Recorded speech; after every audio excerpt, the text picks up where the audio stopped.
Hello everybody, this is Mahendra Sahu and वंसली welcome to MS classes. सो जैसा कि आप अपनी स्क्रीन पे देख सकते हैं, आज की इस मॉडर्न इंडिया सीरीज में जो पार्ट 4 हम लेके आए हैं उसमें हम डिस्कस करने वाले हैं महात्मा गांधी से रिलेटेड इम्पॉर्टेंट क्वेश्चन। ठीक है, जो कि यदि आप कोई एग्ज़ाम्स देने वाले हैं तो उसमें तो इम्पॉर्टेंट होंगे ही होंगे, बट यदि आप एग्ज़ाम नहीं भी देने वाले हैं तो महात्मा गांधी से संबंधित जो इम्पॉर्टेंट फैक्ट हैं या हमारे आधुनिक भारत में है ना, उनका जो भी योगदान है उसके बारे में जानकारी आप इस वीडियो से प्राप्त कर सकेंगे।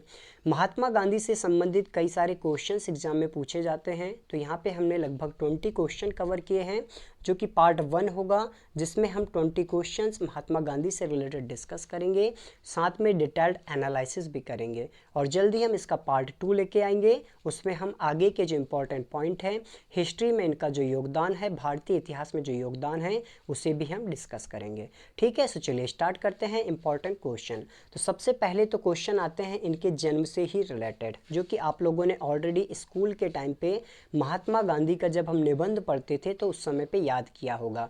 बट यदि आपको याद नहीं भी है तो चलिए हम फिर से यहाँ पे डिस्कस कर लेते हैं। महात्मा गांधी का जन्म कब हुआ था, तो आपको पता होगा ही, नहीं होगा तो याद कर सकते हैं, 2 अक्टूबर सन 1869 को। ठीक है, ये डेट बहुत इंपॉर्टेंट है। 2 अक्टूबर सन 1869 को महात्मा गांधी का जन्म आज का जो हमारा गुजरात स्टेट है, ठीक है, आप याद रखेंगे आज का हमारा जो यहाँ पे गुजरात स्टेट आता है, गुजरात के पोरबंदर नामक स्थान पे हुआ था। ऑब्वियसली पूरा नाम पूछा जाता है तो मोहनदास करमचंद गांधी, पिता करमचंद गांधी और माता पुतलीबाई। ये डिटेल्स नॉर्मल है जो सभी को पता ही होती है, बट फिर भी हमने मेंशन किया है, आप इसे याद रख सकते हैं।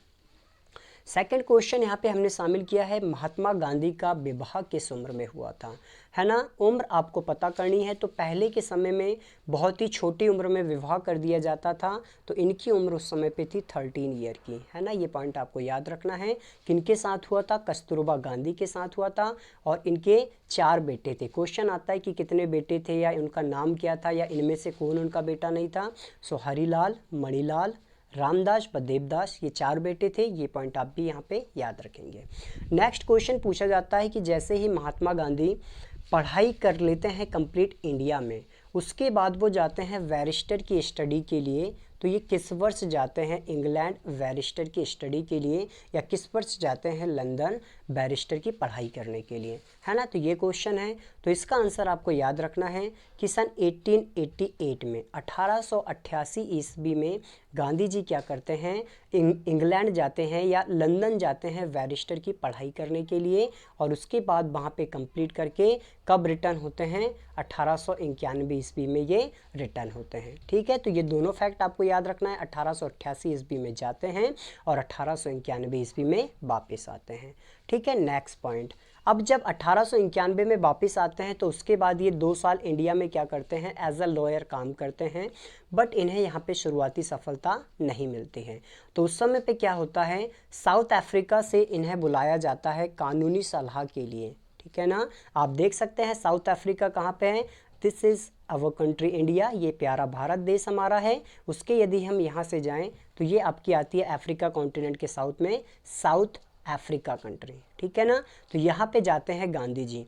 तो आपको बताना है कि कब गांधी जी जो थे वो इंडिया से साउथ अफ्रीका गए थे। ठीक है, सो आंसर आप याद रखेंगे 1893 में। ठीक है, गांधी जी कहाँ चले जाते हैं, यहाँ पे जो साउथ अफ्रीका कंट्री है अफ्रीका कॉन्टिनेंट में, वहाँ चले जाते हैं, कहाँ से, हमारे इंडिया से। ठीक है, तो आप ये पॉइंट याद रखेंगे कि साउथ अफ्रीका में रहने वाले भारतीयों को कानूनी सहायता देने के लिए गांधी जी 1893 में साउथ अफ्रीका चले गए थे। ठीक है, चलिए डिस्कस कर लेते हैं कि अब साउथ अफ्रीका गए, लगभग 22 से 23 साल गांधी जी ने वहाँ पे रहा, अप्रॉक्स 22 ईयर गांधी जी वहाँ पे रहे। उसके बाद वो इंडिया कब रिटर्न आते हैं, तो नेक्स्ट क्वेश्चन यहाँ पे आप देख सकते हैं, महात्मा गांधी साउथ अफ्रीका से भारत कब वापस आते हैं। ठीक है, 1893 में गए हुए थे, वापस कब आते हैं। ठीक है, सो डेट आप याद रखेंगे 9 जनवरी 1915 को। डेट बहुत ही इंपॉर्टेंट है, हर एग्जाम में कई बार क्वेश्चन पूछा जाता है, सो याद रखेंगे 9 जनवरी 1915 को गांधी जी साउथ अफ्रीका से इंडिया वापस आते हैं। और जब ये वापस आए थे वो डेट क्या थी, 9 जनवरी।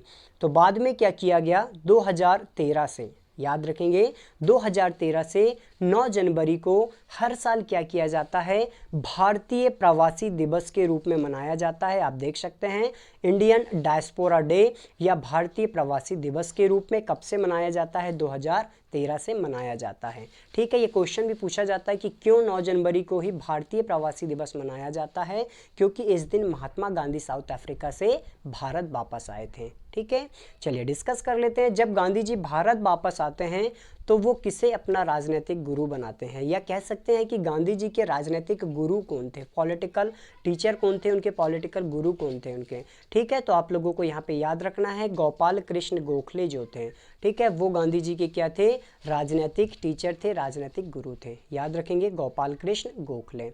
नेक्स्ट पॉइंट एक बहुत ही इंपॉर्टेंट पॉइंट है, जैसे कि आज आप देख सकते हैं कि महात्मा गांधी की जो करेंसी, महात्मा गांधी की जो पोर्ट्रेट है या उनकी जो फोटो है वो करेंसी नोट पे होती है, बट कब से इसे स्टार्ट किया गया था यूज़ करना, ये पॉइंट आपको बताना है कि महात्मा गांधी की पोर्ट्रेट या फोटो को पहली बार भारतीय करेंसी या नोटों पर कब उपयोग किया गया था। तो नॉर्मल आपको याद रखना है, सबसे पहली बार जो है 1969 में उनकी जन्म शताब्दी वर्ष था, मतलब 1869 में उनका जन्म हुआ था। ठीक है ना, तो इसके 100 वर्ष पूरे हुए थे, तो इसीलिए 1969 में पहली बार उनके जन्म शताब्दी वर्ष में गांधी जी की फ़ोटो को 5 रुपये और 10 रुपये के जो नोट थे उनमें यूज़ किया गया था। ये पॉइंट आप याद रखेंगे। बट कंप्लीटली सीरीज के फॉर्म में, मतलब सारी नोटों में कब से इसे स्टार्ट किया गया था, सो आरबीआई के रिकमेंडेशन के बाद 1996 से, ठीक है, 1993 में आरबीआई ने इसके लिए रिकमेंडेशन की थी, और फिर 1996 से आरबीआई ने कब की थी रिकमेंडेशन, 1993 में, और 1996 से 1996 से लगातार जो गांधी जी की फ़ोटो है वो सीरीज़ स्टार्ट कर दी गई थी हमारी करेंसी में। ठीक है, तो ये पॉइंट आप याद रख सकते हैं कि 1969 में पहली बार यूज़ किया गया था, बट लगातार सीरीज़ के फॉर्म में कब से स्टार्ट किया गया है, 1996 में। और गांधी जी की जो फ़ोटो जैसे कि आप नोट में देखते हैं, ये फ़ोटो ली कहाँ गई थी, तो ये फ़ोटो ली गई थी 1946 में, जो वायसराय हाउस है, मतलब आज का जो हमारा प्रेसिडेंट हाउस है, आज का जो हमारा राष्ट्रपति भवन है, वहाँ पे ये फ़ोटो ली गई थी। कब ली गई थी, 1946 में गांधी जी की, और वही फ़ोटो को आज भी क्या किया जाता है, हमारी जो भारतीय नोट है उसमें यूज़ किया जाता है। तो आप ये बहुत ही इंपॉर्टेंट पॉइंट था, इसे याद रखेंगे। नेक्स्ट पॉइंट है कि गांधी जी के द्वारा भारत में किया गया पहला सत्याग्रह कौन सा था। जैसा कि आपको पता है 1915 में गांधी जी रिटर्न आए थे इंडिया, उसके बाद गोपाल कृष्ण गोखले जो उनके राजनीतिक गुरु थे, उनके आदेश से उन्होंने क्या किया था, लगभग 2 साल तक पूरे देश में भ्रमण किया था, पूरे देश में उन्होंने घूमा था। और इसी समय 1915 में इन्होंने क्या किया था, साबरमती आश्रम का निर्माण कार्य भी स्टार्ट किया था। तो ये पॉइंट भी आप याद रख सकते हैं, साबरमती आश्रम का निर्माण कब स्टार्ट हुआ था, 1915 में हुआ था। ठीक है, तो 1915 से 1917 तक गांधी जी क्या करते हैं, लगभग 1.5-2 साल पूरे देश में भ्रमण करते हैं। उसके बाद यहाँ पे क्वेश्चन पूछा गया है कि गांधी जी के द्वारा भारत में किया गया पहला सत्याग्रह कौन सा था। तो आंसर आपको याद रखना है, चंपारण सत्याग्रह जो कि बिहार में आता है, वो गांधी जी के द्वारा किया गया पहला सत्याग्रह था, जो किस वर्ष हुआ था, 1917 में हुआ था। ठीक है, अब 1917 में तो किया गया था, चंपारण या बिहार में किया गया था, बट गांधी जी कैसे गए थे, क्या किसी ने उनसे आग्रह किया था, कि किसी ने उनसे ये कहा था कि आप चंपारण आइए और हमारे लिए सत्याग्रह कीजिए। तो ऑब्वियसली एक व्यक्ति थे जो कि चंपारण के थे, राजकुमार शुक्ला। ठीक है, या राजकुमार शुक्ल भी लिखा जाता है। तो आप याद रखेंगे, इनके आग्रह पर गांधी जी कहाँ गए थे, चंपारण गए थे, और चंपारण में नील की खेती के अगेंस्ट, नील की खेती के विरुद्ध इन्होंने आंदोलन किया था 1917 में। ठीक है, तो ये पॉइंट आप लोग यहाँ पे याद रख सकते हैं, पहला सत्याग्रह जो था गांधी जी को। नेक्स्ट क्वेश्चन आता है कि गांधी जी को राष्ट्रपिता किसने कहा था, है ना, याद रखेंगे, सुभाष चंद्र बोस ने पहली बार गांधी जी को क्या कहा था, राष्ट्रपिता कहा था। ठीक है, सिंपल क्वेश्चन है बट एग्जाम में पूछा जाता है, तो आप याद रखेंगे। ठीक है, गांधी जी की आत्मकथा का नाम क्या है, माय एक्सपेरिमेंट विथ ट्रुथ, ये गांधी जी की आत्मकथा है। ठीक है, सत्य के साथ मेरे प्रयोग, और इसे 1927 में पब्लिश किया गया था। ये पॉइंट भी आप यहाँ पे याद रखेंगे, my experiment with truth. Gandhi ji को नोबेल पुरस्कार के लिए कितने बार नामांकित किया गया? शांति के पुरस्कार के लिए, नोबेल शांति पुरस्कार के लिए, ये पॉइंट आपको याद रखना है। जैसा कि आपको पता है नोबेल जो पुरस्कार है वो अलग अलग 6 फील्ड में दिए जाते हैं। तो गांधी जी को नोबेल शांति पुरस्कार के लिए कितने बार नामांकित किया गया था? सो आंसर आप याद रखेंगे 5 टाइम नामांकित किया गया था। वो था 1937, 38, 39, 1947 और 1948 में भी उनकी मृत्यु से कुछ समय पहले ही उन्हें नामांकित किया गया था नोबेल शांति पुरस्कार के लिए। तो 5 टाइम नामांकित किया गया था, ये पॉइंट आप यहाँ पे याद रखेंगे। नेक्स्ट, गांधी जी ने साउथ अफ्रीका में कितने साल रहा था? आपको पता है 1893 में ये साउथ अफ्रीका गए थे और 1915 में ये फाइनली साउथ अफ्रीका से इंडिया वापस आए थे। तो कितने साल का गैप हुआ? 22 ईयर का। तो आप याद रखेंगे गांधी जी ने साउथ अफ्रीका में कितने साल रहा था? 22 ईयर रहा था।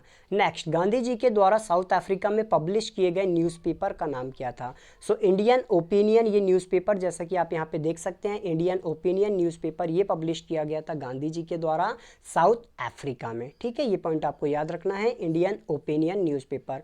और इसी तरह इनके द्वारा एक बुक भी लिखी गई थी, उसका नाम आपको बताना है कि गांधी जी के द्वारा लिखी गई बुक का क्या नाम था। ठीक है, तो इस बुक का नाम था हिंद स्वराज, जिसे 1909 में गांधी जी के द्वारा पब्लिश किया गया था। इंडियन ओपिनियन न्यूज़पेपर था, हिंद स्वराज बुक थी और my experiment with truth autobiography थी। ठीक है, तो ये तीनों नाम आप लोगों को यहाँ पे याद रखना है। बुक का नाम क्या था? हिंद स्वराज, 1909 में इसे प्रकाशित किया गया था। नेक्स्ट, गांधी जी के द्वारा असहयोग आंदोलन कब शुरू किया गया था? गांधी जी के द्वारा देश में चलाया गया पहला बड़ा आंदोलन था असहयोग आंदोलन, जो कि 1920 में गांधी जी के द्वारा शुरू किया गया था। ठीक है ना, तो याद रखना है आप लोगों को, गांधी जी के द्वारा असहयोग आंदोलन कब शुरू किया गया था? 1920 में शुरू किया गया था। नेक्स्ट, गांधी जी के द्वारा साउथ अफ्रीका में Natal Indian Congress, it's Natal Indian Congress, इसकी स्थापना कब की गई थी? ये आपको बताना है। तो आंसर याद रखेंगे 1894 में। 93 में ये वहां पे पहुंचे थे 1893 में, उसके एक साल बाद ही 1894 में इन्होंने क्या किया था? नटाल इंडियन कांग्रेस की स्थापना की थी। ठीक है, नेक्स्ट पूछा जाता है कि जो गांधी जी के द्वारा 1920 में असहयोग आंदोलन स्टार्ट किया गया था उसे कब वापस ले लिया गया था? ठीक है, गांधी जी के द्वारा असहयोग आंदोलन कब वापस ले लिया गया था? तो 2 साल के बाद ही 1922 में गांधी जी के द्वारा असहयोग आंदोलन को वापस ले लिया गया था।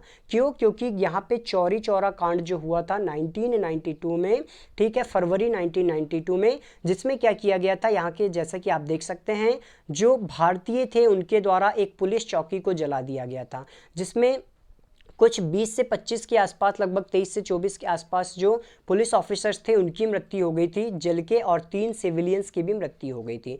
इस घटना से दुखी होकर गांधी जी ने 1922 में क्या किया था? इस असहयोग आंदोलन को वापस ले लिया था। ठीक है, तो आप याद रखेंगे 1922 में वापस ले लिया था। नेक्स्ट पॉइंट, गांधी जी के द्वारा दांडी यात्रा कब शुरू की गई थी? ठीक है, तो ये पॉइंट आपको याद रखना है। गांधी जी के द्वारा दांडी यात्रा जो थी 12 मार्च 1930 को शुरू की गई थी, जो कि 5 अप्रैल 1930 को गांधी जी कहाँ पहुंचे थे? दांडी नामक जगह पे पहुंचे थे, और 6 अप्रैल को इन्होंने क्या किया था?